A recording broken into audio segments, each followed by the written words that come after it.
ഡോക്ടറെ, എന്തൊക്കെ ശ്രമിച്ചിട്ടും വെയിറ്റ് കുറയുന്നില്ല. ഭക്ഷണം ഒരല്പമേ കഴിക്കാറുള്ളൂ, ജീവൻ നിലനിർത്താൻ മാത്രം. 1 മണിക്കൂറിലേറെ വ്യായാമം ചെയ്യുന്നുണ്ട്. എന്ത് ചെയ്തിട്ടും എൻ്റെ വെയിറ്റ് കുറയുന്നില്ല. ഇത് ഇന്ന് വിളിച്ച ഒരു സെലിബ്രിറ്റിയുടെ വൈഫ് പറഞ്ഞ വാചകമാണ്.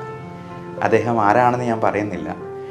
ഈ ചേച്ചി എൻ്റെ അടുത്ത് ഒരു കാര്യം കൂടി പറഞ്ഞു. ചേട്ടന് വെയിറ്റ് തീരെ ഇല്ല എന്നുള്ളതാണ് എൻ്റെ ഏറ്റവും വലിയ പ്രശ്നമെന്ന്. സെലിബ്രിറ്റി ആരാണ് എന്ന് ഊഹിച്ച് തല പുകയ്ക്കൊന്നും വേണ്ട. എന്തായാലും ഇങ്ങനെ ഈ പ്രശ്നം നേരിടുന്ന ഒരുപാട് ആളുകൾ നമ്മുടെ മുൻപിലുണ്ട് എന്നുള്ളത് വ്യക്തമായിട്ട് നമുക്ക് മനസ്സിലാക്കാം. എന്തൊക്കെ ശ്രമിച്ചിട്ടും വെയിറ്റ് കുറയണില്ല, പൊണ്ണത്തടി. അവരൊരു കാര്യം കൂടെ പറഞ്ഞു, എൻ്റെ മകൾക്ക് എന്നേക്കാൾ വണ്ണമാണ്. അപ്പോൾ 2 പേർക്കും ഒരു തരത്തിലും വെയിറ്റ് കുറയ്ക്കാൻ പറ്റുന്നില്ല. അതുമൂലമുണ്ടാകുന്ന മറ്റാരോഗ്യ പ്രശ്നങ്ങളും കൂടെയുണ്ട്. അപ്പോൾ ഈ വെയിറ്റ് റിഡക്ഷന് നമുക്ക് എന്ത് ചെയ്യാൻ പറ്റും? ഇനി അതിനെന്തെങ്കിലും ട്രീറ്റ്മെൻ്റ് ആയിട്ട് എടുക്കേണ്ടതുണ്ടോ? നമുക്ക് ടാബ്ലറ്റ്സ് ആയിട്ട് എന്തെങ്കിലും ഉണ്ടോ? ഇതിനെക്കുറിച്ചെല്ലാം നമുക്കിന്നൊന്ന് ഡിസ്കസ് ചെയ്യാം.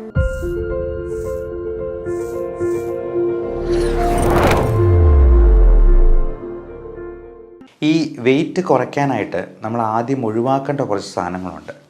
പഞ്ചസാര കുറയ്ക്കണമെന്ന് എല്ലാവർക്കും അറിയാം. ഉപ്പ് കുറയ്ക്കണമെന്നത് വെയിറ്റ് കുറയ്ക്കാനായിട്ട് സഹായിക്കുമെന്നുള്ളത് ചിലപ്പോൾ പലർക്കും അറിയത്തില്ലായിരിക്കും. അവർ നല്ലപോലെ ഉപ്പ് കഴിക്കുന്നുണ്ടാവും. BP കുറവാണെന്ന് പറഞ്ഞ് ഉപ്പ് കൂടുതൽ കഴിക്കും. ഈ ഉപ്പ് കൂടുതൽ കഴിക്കുമ്പോൾ ശരീരത്തിലെ വാട്ടർ റിട്ടൻഷൻ, ഫ്ലൂയിഡ് റിട്ടൈൻ ചെയ്യാനായിട്ട് സാധ്യത കൂടുകയാണ്.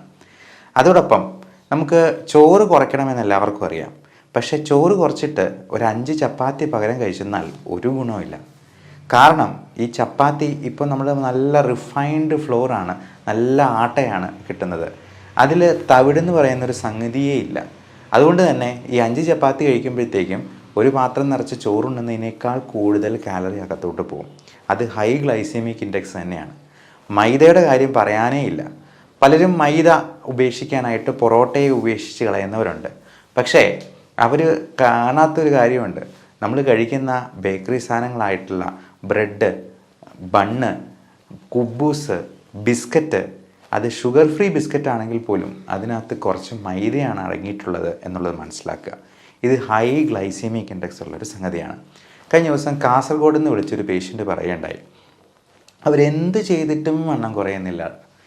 എല്ലാം ഉപേക്ഷിച്ചു, പഞ്ചസാര ഉപേക്ഷിച്ചു, ബേക്കറി സാധനങ്ങൾ ഉപേക്ഷിച്ചു, നല്ലപോലെ വർക്കൗട്ട് ചെയ്യുന്നുണ്ട്, എന്നിട്ടും എൻ്റെ വെയിറ്റ് 100 കിലോയ്ക്ക് മുകളിലുണ്ട് ഡോക്ടറെ. ഞാൻ ചോദിച്ചു, ഇന്ന് രാവിലെ എന്താ കഴിച്ചേ? അവരൊരു മസാല ദോശയാണ് കഴിച്ചതെന്ന് പറഞ്ഞു. മസാല ദോശ എന്ന് പറയുന്ന സാധനത്തിൽ അടങ്ങിയിരിക്കുന്നത് എന്തൊക്കെയാണെന്ന് നമുക്കൊന്ന് നോക്കാം. ഈ പൊട്ടറ്റോ, അതായത് കിഴങ്ങ് വർഗ്ഗത്തിൽപ്പെടുന്ന എന്തും അത് മണ്ണിനടിയിൽ വളരുന്നതാണ്. കപ്പ, ചേന, ചേമ്പ്, ഇത് മൊത്തം സ്റ്റാർച്ചാണ്. 100% സ്റ്റാർച്ചും കാർബോഹൈഡ്രേറ്റുമാണ്. ദോശ എന്ന് പറയുന്ന സംഗതിയും നമ്മൾ സാധാരണ നമ്മളുടെ സൗത്ത് ഇന്ത്യൻ ഡിഷിൽ പെടുന്ന ദോശ, അതും 100% അടുത്ത് തന്നെ കാർബോഹൈഡ്രേറ്റ് കണ്ടൻ്റ് ഉള്ളതാണ്. അപ്പോൾ അത് കഴിച്ചെന്നാൽ എങ്ങനെ വണ്ണം കുറയും? പകരം നമ്മൾ എന്താണ് ചെയ്യേണ്ടത്? നമ്മൾ ഈ മെയിൻ ഭക്ഷണം കഴിക്കുന്നതിന് മുൻപ് നമ്മൾ മരുന്ന് പോലെ കഴിക്കേണ്ട കുറച്ച് സാധനങ്ങളുണ്ട്. അതിന് പ്രത്യേകിച്ച് ടേസ്റ്റ് ഒന്നും കാണുകയില്ല. ഗുളിക കഴിക്കുന്നത് എങ്ങനെയാണ്? വിഴുങ്ങി കഴിക്കുകയല്ലേ എന്ന് പറഞ്ഞ പോലെ കഴിക്കേണ്ടത്. അതെന്തൊക്കെയാണെന്നല്ലേ? നമ്മൾ 3 ഗ്ലാസ് വെള്ളം കുടിക്കുക. അതോടൊപ്പം ഒരു സാലഡ്, അതിന് വേണമെങ്കിൽ ഒരു കുക്കുംബർ ഉപയോഗിക്കാം, അല്ലെങ്കിൽ ഒരു ക്യാരറ്റോ, അല്ലെങ്കിൽ ബീട്രൂട്ടോ, അതുമല്ലെന്നുണ്ടെങ്കിൽ ക്യാബേജോ, അതുമല്ലെന്നുണ്ടെങ്കിൽ പേരയ്ക്ക പോലെ അധികം മധുരമില്ലാത്ത പഴങ്ങളോ ഒക്കെ ഉപയോഗിക്കാം. ഇത് കഴിച്ച് വെള്ളവും 3 ഗ്ലാസ് കുടിച്ച് വിശപ്പ് പകുതിയെങ്കിലും കെട്ടടങ്ങിയിട്ടേ നമ്മൾ കഴിക്കാൻ പാടുള്ളൂ. ഈ വിശപ്പ് എന്ന് പറയുന്നതും കൊതി എന്ന് പറയുന്നതും രണ്ടും രണ്ടായിട്ട് തന്നെ നമ്മൾ തിരിച്ചറിയണം. വിശപ്പുണ്ടാകുന്നത് നമ്മുടെ വയറിലുള്ള ഗ്രെലിൻ എന്ന് പറയുന്ന ഹോർമോണുണ്ട്, ലെപ്റ്റിൻ എന്ന് പറയുന്ന ഹോർമോണുണ്ട്. ഇതിൻ്റെയൊക്കെ വേർതിരിവുകൾ കൊണ്ട്, ഏറ്റക്കുറച്ചിലുകൾ കൊണ്ടൊക്കെയാണ് നമ്മുടെ ഹൈപ്പോതലാമസിനെയാണ് ഈ വിശപ്പ് നമ്മളെ ബാധിക്കുന്നത്. ഹൈപ്പോതലാമസിൽ നിന്നാണ് ഈ ഹങ്കർ സിഗ്നൽസ് പോകുന്നത്. പക്ഷേ ഈ വിശപ്പടക്കാൻ ഞാൻ ഈ പറഞ്ഞ സാധനങ്ങളൊക്കെ കഴിച്ചാൽ മതി. പകരം നമ്മൾ കഴിക്കുന്നത് എന്താ? നല്ല ചോറ്, നല്ല കറികൾ, ടേസ്റ്റുള്ള എന്തെങ്കിലും നോൺ വെജ് സാധനങ്ങൾ ഒക്കെ കഴിക്കുമ്പോഴേക്കും നമ്മൾ അതിനനുസരിച്ച് കൂടുതൽ ഭക്ഷണവും ചോറും അറിയാതെ അകത്താക്കി പോകും. അതിനെ നമ്മൾ അപ്പറ്റൈറ്റ് എന്നാണ് ഇംഗ്ലീഷിൽ പറയുക. പച്ച മലയാളത്തിൽ പറഞ്ഞാൽ കൊതി. നമ്മൾ ഈ കൊതിയെ അടക്കാനല്ല നോക്കേണ്ടത്, വിശപ്പിനെ അടക്കാനായിട്ടാണ്. അപ്പോൾ ഈ ഒരു രീതി ഒന്ന് പരീക്ഷിച്ച് നോക്കുക. കാസർഗോഡ് നിന്ന് വിളിച്ച ഒരു പേഷ്യൻറ്റ് വേറൊരു കാര്യം കൂടെ പറഞ്ഞു, ഞാൻ ചോറ് ഉപേക്ഷിച്ചിട്ട് കഞ്ഞിയാണ് കൂടുതൽ കുടിക്കുന്നത്, ഒരു കോപ്പ കഞ്ഞിയാണ്, ധാരാളം വെള്ളം അകത്ത് ചെല്ലട്ടെന്ന് ചോദിച്ചു. ഞാൻ ചോദിച്ചു, കഞ്ഞിവെള്ളം ഒഴുക്കി കളഞ്ഞിട്ട് ചുമ്മാ വെള്ളം ഒഴിച്ചാണോ കുടിക്കുന്നത്? അല്ല, നല്ല കഞ്ഞിവെള്ളം. കഞ്ഞിയേക്കാൾ പ്രശ്നമാണ് കഞ്ഞിവെള്ളം എന്നുള്ളത് മനസ്സിലാക്കുക. അത് ഫുള്ള് സ്റ്റാർച്ചാണ്. പശുവൊക്കെ കഞ്ഞിവെള്ളത്തിൻ്റെ കാടി കുടിച്ചിട്ടാണ് ഓടിച്ചാടി നടക്കുന്നത്. അപ്പോൾ ഈ കഞ്ഞിവെള്ളം കുടിക്കുന്നത്, ഒരു കോപ്പ കഞ്ഞിവെള്ളം എന്ന് പറഞ്ഞിട്ടുണ്ടെങ്കിൽ അത് എത്ര കാലറി ഉണ്ട് എന്നുള്ളത് നമ്മളൊന്ന് കാൽക്കുലേറ്റ് ചെയ്ത് നോക്കണം. പലപ്പോഴും ഇന്ന് വന്ന ഒരു 18 വയസ്സുകാരി പെൺകുട്ടി, അവൾ ഇന്നലെ 1/2 കിലോ ജിലേബി കഴിച്ചു എന്നാണ് അമ്മ പറഞ്ഞത്. വെയിറ്റ് 95 കിലോ ഉണ്ട്. അപ്പം വെയിറ്റ് കുറയാത്തത് എന്താണ് എന്നുള്ളത് ഇങ്ങനെ ചോദിച്ചു വന്നപ്പോഴാണ് ഈ 1/2 കിലോ ജിലേബിയുടെ കാര്യം പറഞ്ഞത്. ഒരു മാസം കൂടി 1/2 കിലോ ജിലേബി കഴിച്ചതെന്ന് പറഞ്ഞു. 1/2 കിലോ എങ്കിലും കഴിച്ചില്ലെങ്കിൽ പോലും 2ഓ 3ഓ ജിലേബി കഴിച്ചെന്നാൽ അതിൻ്റെ കാലറി കണ്ട് മിനിമം ഒരു 500 എങ്കിലും ഉണ്ടാവും. ഇതിലൊരു 100 കാലറി ഒന്ന് ഉരുക്കി തീർക്കണമെങ്കിൽ തന്നെ നമ്മൾ 1 മണിക്കൂർ നല്ല സ്പീഡിൽ നടക്കുകയോ ജിമ്മിൽ വർക്കൗട്ട് ചെയ്യുകയോ ചെയ്യേണ്ടതായിട്ട് വരും. അപ്പോൾ നമ്മൾ ഈ കാലറി കണ്ടൻറ്റിനെ പറ്റി ഒരു കാൽക്കുലേഷൻ നമ്മൾ നടത്തി നോക്കണം. ഇനി ഈ ഫുഡ് കുറയ്ക്കുമ്പോഴത്തേക്കും നമ്മൾ കുറയ്ക്കാൻ പാടില്ലാത്ത കുറച്ച് സംഗതികളുണ്ട്. പ്രത്യേകിച്ചും പ്രോട്ടീൻ കണ്ടൻറ്റ് ഒത്തിരി കുറഞ്ഞു പോകാൻ പാടില്ല. കാരണം പ്രോട്ടീൻ കണ്ടൻറ്റ് ഒത്തിരി കുറഞ്ഞാൽ നമ്മുടെ മുടിയുടെ വളർച്ചയും മുടി കൊഴിച്ചിലിന് കാരണമാകുന്ന പ്രശ്നങ്ങളും ഉണ്ടാകാം. അതോടൊപ്പം നമ്മുടെ വൈറ്റമിൻ സപ്ലിമെൻറ്റ്സ് കിട്ടുന്നുണ്ടോ എന്നുള്ളത് നോക്കണം. പലപ്പോഴും നമുക്ക് നമ്മുടെ ഭക്ഷണത്തിൽ നിന്ന് ആവശ്യത്തിനുള്ള വൈറ്റമിൻസ് ആവശ്യമുള്ളതുപോലെ കിട്ടുന്നുണ്ടാവില്ല. പ്രത്യേകിച്ചും വൈറ്റമിൻസ് എല്ലാം ഇപ്പോൾ നമുക്ക് ഉണ്ടെന്ന് പറഞ്ഞെന്നാലും അതിൻ്റെ ബയോ അവൈലബിലിറ്റി വളരെ കുറവായിരിക്കും. നമുക്ക് ദഹിപ്പിക്കാവുന്ന രീതിയിലായിരിക്കത്തില്ല അത് കിട്ടുക. പശുവിൻ്റെ ഉദാഹരണം തന്നെ എടുക്കാം. പശു ഇഷ്ടംപോലെ പുല്ല് തിന്നുന്നുണ്ട്. പക്ഷെ അതുപോലെ തന്നെ മനുഷ്യൻ പുല്ല് തിന്നിട്ടുണ്ടെങ്കിൽ അവന് ആവശ്യമായിട്ടുള്ള ഊർജ്ജം അതിൽ നിന്ന് കിട്ടത്തില്ല. വേണമെങ്കിൽ കുറച്ച് ഫൈബർ കണ്ടൻറ്റ് കിട്ടുമെന്നുള്ളത് മിച്ചം. അപ്പോൾ ഈ വൈറ്റമിൻസ് പലപ്പോഴും നമ്മൾ ടാബ്ലറ്റ് ഫോമിൽ പുറമേ നിന്ന് സപ്ലിമെൻറ്റ് ചെയ്യുന്നതായിട്ട് വരാം. പലപ്പോഴും പല ന്യൂട്രിയൻസിൻ്റെയും നമ്മുടെ ബ്ലഡിലെ ലെവൽസ് പോലും കാൽക്കുലേറ്റ് ചെയ്യാനുള്ള, മെഷർ ചെയ്യാനുള്ള ടെസ്റ്റുകൾ നമുക്കിന്ന് അവൈലബിൾ അല്ല. അതുകൊണ്ട് ഇങ്ങനെയുള്ള ന്യൂട്രിയൻസ് കിട്ടാനായിട്ട് നിങ്ങളുടെ ഡോക്ടറുടെ സഹായത്തോടു കൂടി അതിന് വേണ്ട വൈറ്റമിൻ സപ്ലിമെൻറ്റ്സും കൂടി സെലക്ട് ചെയ്യാം. അതോടൊപ്പം ഈ എക്സസൈസിനെ കുറിച്ചും കൂടി പറയട്ടെ. എക്സസൈസ് നമുക്ക് എയ്റോബിക് എക്സസൈസ് മാത്രം പോരാ, അല്ലെങ്കിൽ സ്ട്രെങ്തനിങ് എക്സസൈസ് മാത്രം പോരാ, അല്ലെങ്കിൽ സ്ട്രെച്ചിങ് എക്സസൈസ് മാത്രം പോരാ. ഇത് 3ഉം വേണം. സ്ട്രെച്ചിങ് വേണം, സ്ട്രെങ്തനിങ് വേണം. സ്ട്രെച്ചിങ് എന്ന് പറഞ്ഞു കഴിഞ്ഞാൽ നമ്മുടെ ജോയിൻസിനെ എല്ലാം നമ്മൾ നല്ലപോലെ വിജാഗിരി പോലെയുള്ള മുട്ടുകളെക്കുറിച്ച് നമ്മളൊരു വീഡിയോ ചെയ്തതാണ്. അപ്പോൾ അതുപോലെ എണ്ണ ഒഴിച്ച് കൊടുക്കുന്നത് പോലെ, അല്ലെങ്കിൽ ഇടയ്ക്കിടയ്ക്ക് അടയ്ക്കുകയും തുറക്കുകയും ചെയ്യുന്നത് പോലെ നമ്മൾ ജോയിൻസിനും എല്ലാം സ്ട്രെച്ചിങ് എക്സസൈസുകൾ ചെയ്യണം. അതോടൊപ്പം നമ്മൾ സ്ട്രെങ്ത് ബിൽഡിംഗ് ആയിട്ടുള്ള മസിൽസിനെ സ്ട്രെങ്തനിങ് ചെയ്യുന്ന രീതിയിലുള്ള ഡംബിൾസ് ഉപയോഗിക്കണമെന്നൊന്നുമില്ല. നമുക്ക് ഓരോ മസിൽസിനും ഓരോ തരത്തിലുള്ള എക്സസൈസ് ഉണ്ട്. അതുപോലെ എയ്റോബിക് എക്സസൈസ് എന്ന് പറഞ്ഞാൽ നമ്മുടെ ഹാർട്ട് റേറ്റ് 140 ആകുന്നവരെ. ഈ നടപ്പെന്ന് പറയുന്ന ഒരു മടിയന്മാരുടെ എക്സസൈസാണ്. അപ്പോൾ ഈ നടപ്പിന് പകരം നമുക്ക് 100 തവണ ഉയർന്ന് ചാടുകയോ അല്ലെങ്കിൽ 50 പുഷപ്പ് എടുക്കുകയോ അല്ലെങ്കിൽ സ്ക്വാറ്റ്സ് എടുക്കുകയോ ചെയ്യുന്നത് വഴി നമുക്ക് നമ്മുടെ ഹാർട്ട് റേറ്റ് ഒന്ന് കൂട്ടാൻ പറ്റും. എന്നാൽ മാത്രമേ അതൊരു കാർഡിയാക് എക്സസൈസ് ആയിട്ട് കണക്കാക്കാൻ പറ്റുള്ളൂ. അതുപോലെ നമുക്ക് ഈ കാർബോഹൈഡ്രേറ്റ്സിന് പകരം പ്രോട്ടീൻ റിച്ച് ഫുഡായിട്ട് നമുക്ക് സപ്ലിമെൻറ്റ് ചെയ്യാം. അപ്പോൾ എഗ് ഡയറ്റ് എന്ന് പറയുന്ന ഒരു സംഗതിയുണ്ട്. എഗ് വൈറ്റ് മാത്രം, നമ്മൾ എഗ് യോക്ക് ഉപേക്ഷിക്കും. എഗ് വൈറ്റ് കഴിച്ചെന്നാൽ തന്നെ, പ്രോട്ടീൻ റിച്ച് ഫുഡ് കഴിച്ചെന്നാൽ തന്നെ നമുക്ക് നല്ല രീതിയിൽ ഒരു വിശപ്പ് മാറുന്ന ഒരു ഫുൾ ആയിട്ടുള്ള ഒരു ഫീലിംഗ് കിട്ടും. അതുപോലെ കീറ്റോ ഡയറ്റ് നമുക്ക് ഒത്തിരി നാളത്തേക്ക് കണ്ടിന്യൂ ചെയ്യാൻ പറ്റില്ല. മാക്സിമം 2 മാസം വരെയൊക്കെ. അപ്പം ഉടനടി വെയിറ്റ് കുറയ്ക്കേണ്ടവരാണെന്നുണ്ടെങ്കിൽ മാത്രം കീറ്റോ ഡയറ്റ് എടുക്കുക. അല്ലെങ്കിൽ ലോങ് ടേം ആയിട്ടുള്ള ഡയറ്റ്, കീറ്റോ ഡയറ്റ് എടുക്കുന്നതുകൊണ്ട് ചിലപ്പോൾ യൂറിക് ആസിഡ് കൂടാനുള്ള സാധ്യതയുണ്ട്. മറ്റ് ഹെൽത്ത് ഹസാർഡ്സ് അതിനകത്ത് ഇൻവോൾവ് ആണ് എന്നുള്ളത് മനസ്സിലാക്കുക. നമ്മുടെ വീട്ടിൽ തന്നെ ഒരു ഡിജിറ്റൽ വെയിങ് ബാലൻസ് വാങ്ങി സൂക്ഷിക്കുക. അപ്പോൾ 0.3 ഡെസിമൽ പ്ലേസ് 0.1 ഡെസിമൽ പ്ലേസ് പോലും കാണാൻ പറ്റുമെന്നുണ്ടെങ്കിൽ നമ്മൾ രാവിലെ എണീറ്റ് ഒന്ന് വെയിറ്റ് നോക്കിയെന്നാൽ നമുക്ക് തന്നെ ഒരു സമാധാനമാണ്. വെയിറ്റ് കുറഞ്ഞില്ലെങ്കിൽ പോലും അത് കൂടുന്നില്ല എന്നുള്ള ഉറപ്പ് വരുത്തുക. ഏറ്റവും രാവിലെ തന്നെ വെയിറ്റ് നോക്കുന്നതാണ് അതിന് ഏറ്റവും ഉചിതമായിട്ടുള്ളത്. അതാണ് ഏറ്റവും കുറഞ്ഞിരിക്കുന്ന വെയിറ്റ്. അതുപോലെ ഷുഗർ ഉള്ളവർക്കൊരു ഗ്ലൂക്കോമീറ്റർ വാങ്ങിച്ചു വയ്ക്കാം. BP ഫ്ലക്ച്വേഷൻ ഉള്ളവർക്ക് BP അപ്പാരറ്റസ് വാങ്ങിച്ചു വയ്ക്കാം. എന്നിട്ട് നമ്മൾ തന്നെ ഇതിനെപ്പറ്റി ഒരു ട്രാക്ക് ചെയ്യേണ്ടത് അത്യാവശ്യമാണ്. ഇൻ്റർമീഡിയൻറ്റ് ഫാസ്റ്റിംഗ് വളരെ നല്ലൊരു ഫാസ്റ്റിംഗ് മെത്തേഡാണ്. 14 to 16 hours ആണ്. അത് പട്ടിണിയല്ല. ഒരു 18 അവേഴ്സിലും കൂടുതൽ ഫാസ്റ്റ് ചെയ്യുന്നാലേ അത് പട്ടിണിയായി മാറത്തുള്ളൂ. 16 അവേഴ്സ് വരെയും നമ്മൾ ഫാസ്റ്റ് ചെയ്ത് കഴിഞ്ഞാൽ നമ്മുടെ ബോഡിയിലെ ഫാറ്റ് ബേൺ ചെയ്യാനായിട്ട് തുടങ്ങും.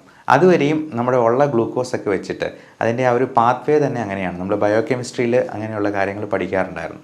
അപ്പോൾ ഇതിൻ്റെ പാത്വേസ് തന്നെ ഡിഫറെൻ്റ് ആണ്. 16 മണിക്കൂർ ബോഡി ഫാസ്റ്റ് ചെയ്ത് കഴിഞ്ഞാൽ നമ്മുടെ ഫാറ്റ് ഉരുകാനായിട്ട് തുടങ്ങത്തുള്ളൂ. ഈ 16 മണിക്കൂർ നമ്മൾ ഉറക്കം കൂടെ ഉൾപ്പെടുത്തി നമ്മൾ രാത്രിയിലത്തെ ഫുഡ് സ്കിപ്പ് ചെയ്യുന്നതാണ് ഏറ്റവും നല്ലത്. അപ്പോൾ രാത്രി ഒരു 6 മണിക്ക് മുമ്പ് ഭക്ഷണം എല്ലാം കഴിച്ചിട്ട് പിന്നെ 0 കാലറി ഡയറ്റിലോട്ട് പോവുക. അത്യാവശ്യം ഉണ്ടെങ്കിൽ മാത്രം 0 കാലറിയിലുള്ള വല്ല ഗ്രീൻ ടീയോ വെള്ളമോ കുടിച്ച്, അല്ലെങ്കിൽ ഒട്ടും കണ്ടൻറ്റ് ഇല്ലാത്ത കാലറി ഇല്ലാത്ത കുക്കുംബറോ എന്തെങ്കിലും കഴിക്കാനായിട്ട് സാധിക്കുന്നതാണ്.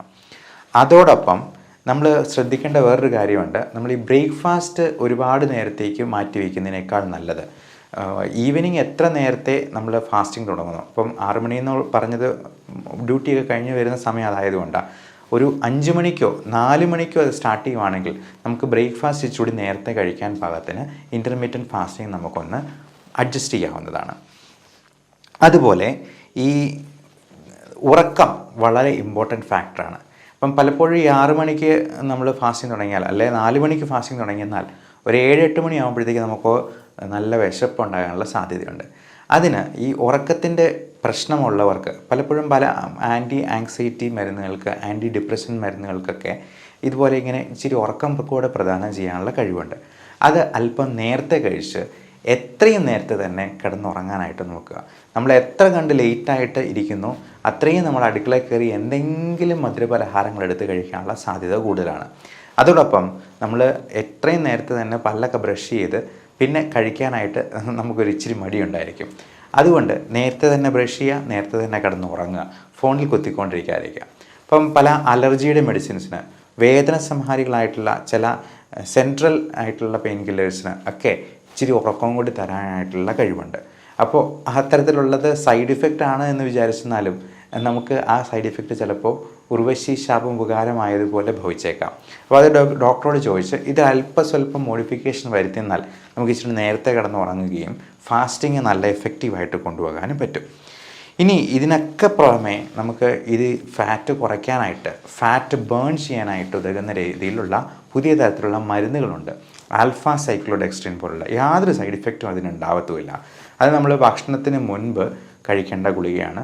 അത് കഴിച്ച് കഴിഞ്ഞിട്ടുണ്ടെങ്കിൽ നല്ല ഫുള്ളായിട്ടുള്ളൊരു ഫീലിംഗ് ഉണ്ടാവും. അപ്പോൾ പലപ്പോഴും ഈ ഹെൽത്ത് സപ്ലിമെൻറ്റ് ഡ്രിങ്ക്സ് ഉണ്ട് വെയിറ്റ് കുറയ്ക്കാനായിട്ടുള്ള, അവരൊക്കെ ഉപയോഗിക്കുന്ന ടെക്നിക്ക് ഇതാണ്. അപ്പോൾ ആ പ്രോട്ടീൻ റിച്ച് ആയിട്ടുള്ള വൈറ്റമിൻസ് ഒക്കെ ഉള്ള ഡ്രിങ്ക് ആയിരിക്കും അത് കൊടുക്കുന്നത്. അപ്പോൾ അത് കൊടുത്തിട്ട് നല്ലപോലെ വെള്ളം കൂടെ കുടിക്കുമ്പോഴത്തേക്കും വയറ് അതുകൊണ്ട് തന്നെ ഫില്ലാവും. മിക്കവാറും ഡിന്നർ സ്കിപ്പ് ചെയ്തിട്ട് ഇത് കുടിക്കാനായിരിക്കും പറയുക, അല്ലെങ്കിൽ 2 നേരത്തെ ഭക്ഷണം സ്കിപ്പ് ചെയ്യാനായിട്ട് പറയാം.